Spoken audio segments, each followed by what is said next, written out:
a real trade and a fake trade, both involving offensive linemen, both of them getting no's from the Dallas Cowboys. Mike Fisher reporting on the Cowboys and with the Cowboys in Minnesota as Dallas gets ready to play at the Vikings, 7:20 Central Time. Sunday night will be, of course, at U.S. Bank Stadium. We'll be with the Cowboys all weekend here in Minnesota, as we have been for the better part of 32 years. In Minnesota, West Coast, East Coast, Canton, Super Bowl.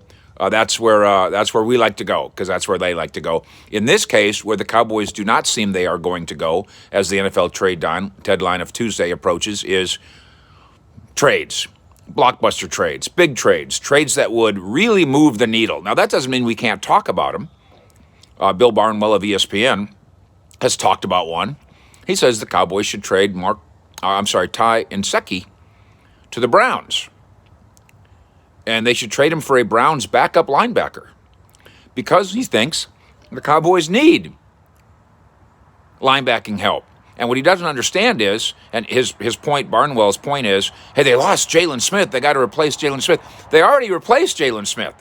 And the biggest evidence I can give you of how comfortable they are with their linebacking group, right about the same time that Jaylon left here, Joe Thomas, old friend of Mike McCarthy in Green Bay, who discovered him, and then he played here, and they liked him here. Joe Thomas got cut by the Houston Texans. The Cowboys could have picked him up for nothing and declined to do so in the wake of the Jaylon Smith thing, because they already have the replacement for Jaylon Smith. So Bill Barnwell, God bless him, is way off base there. The Cowboys don't need to trade for the Browns' backup linebacker. They simply don't need to. It's ridiculous. Now, do they need to give away tackles?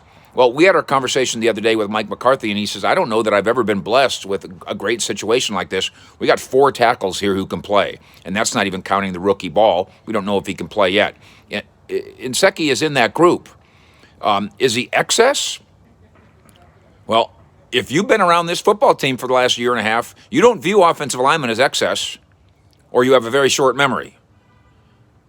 Now, La'el Collins at this moment is not in the mix. He could be next week. Of course, then you could say goodbye to him after this year, or you could say goodbye to Connor Williams after this year. You could elevate Connor McGovern. There's a lot of things that you can do for 2022, but right now this team is still haunted by what happened to the offensive line in 2020. They're not giving away offensive linemen, which takes us to the real trade offer. Our friend Brian Broaddus of 105.3 The Fan notes that some team called the Cowboys and offered them something for Connor McGovern. Now, Connor McGovern doesn't even play here. Not really. And the Cowboys said no to that because they value what he might be able to do someday. He hadn't proven anything yet. They value what he might be able to do someday at guard, not necessarily at center. And they understand, after last year, we're not giving away offensive linemen. They walk away too easily themselves via suspension, injury, or free agency. So we're not volunteering to give them away. So one real trade offer that the Cowboys said no to, and one proposed trade offer that the Cowboys would say no to if it ever came to fruition. And there's the latest on the Cowboys and the offensive line. We'll have more on the La'el Collins situation.